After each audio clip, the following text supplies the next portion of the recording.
বেশ অনেক দিন হয়ে গেল ফ্রিজে চিংড়ি মাছগুলো আছে।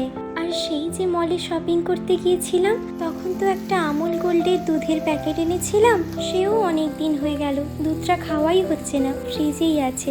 তাই আজকে ভাবলাম আজকে একটু চিংড়ি মাছেরই মালাইকারি বানিয়ে নিই।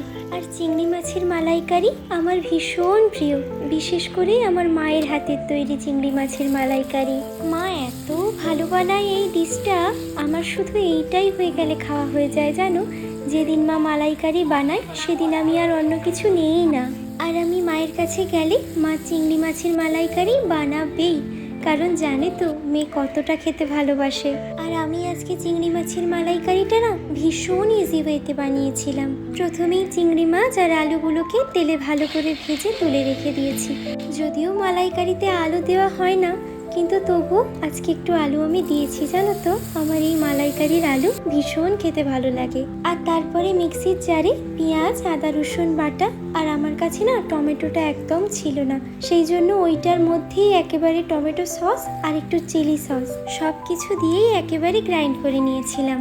তারপরে ওই মাছ আর আলু ভাজা তেলের মধ্যেই আর একটু তেল দিয়ে ওই বাটা মশলাটা দিয়েছি। তারপর মশলাটাকে ভালো করে কষিয়ে নিয়েছি, আর তাতে দিয়েছি স্বাদ মতো লবণ, হলুদ গুঁড়ো, লঙ্কা গুঁড়ো, সামান্য জিরে গুঁড়ো আর সামান্য ধনে গুঁড়ো।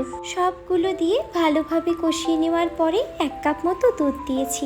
চিংড়ি মাছের মালাইকারিতে তো এখানে নারকেলের দুধ ব্যবহার করা হয়, আর আমার কাছে নারকেলের দুধটা ছিল না, আর ওই দুধের প্যাকেটটা ছিল বলেই ওই দুধটাই দিয়েছি।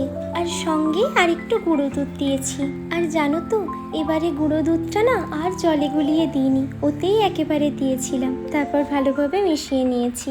তারপর মশলাটা ভালো করে কষে গেলে বেশ অনেকটা চিনি দিয়েছি যাতে মিষ্টি মিষ্টি লাগে। আর তারপর ওই ভেজে রাখা আলু আর চিংড়ি মাছটা দিয়ে ভালো করে কষিয়ে নিয়েছি। আর এরপরে দিয়েছিলাম সামান্য একটু জল। তারপর ঢাকা দিয়ে 2-3 মিনিট মতো একটু ফুটিয়ে নিয়েছিলাম। আর জলটা মরে যেতে সামান্য একটু গরম মশলা গুঁড়ো উপর থেকে ছড়িয়ে দিয়েছিলাম। এইভাবেই আজকে চিংড়ি মাছের মালাইকারি বানিয়েছিলাম। ব্যাস আমাদের মালাইকারি রেডি। আর আজকে করেছিলাম একটু বেগুন ভাজা, আর সেই সঙ্গে করেছিলাম থালকুনি পাতা বাটা।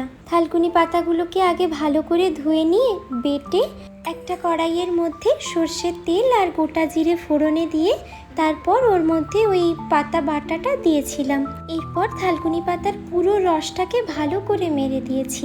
একটু তেলে ভাজা হয়ে গেছে, স্বাদটাও বেশ ভালো হয়েছিল। আর চিংড়ির মালাইকারির কথাটা কি আর বলি বলো, সে তো দারুণ খেতে হয়েছিল। আর আজকের ব্লগটা এখানেই শেষ করছি। আমাদের এমন অনেক গল্প হবে আগে। তোমরা ভালো থেকো, টাটা।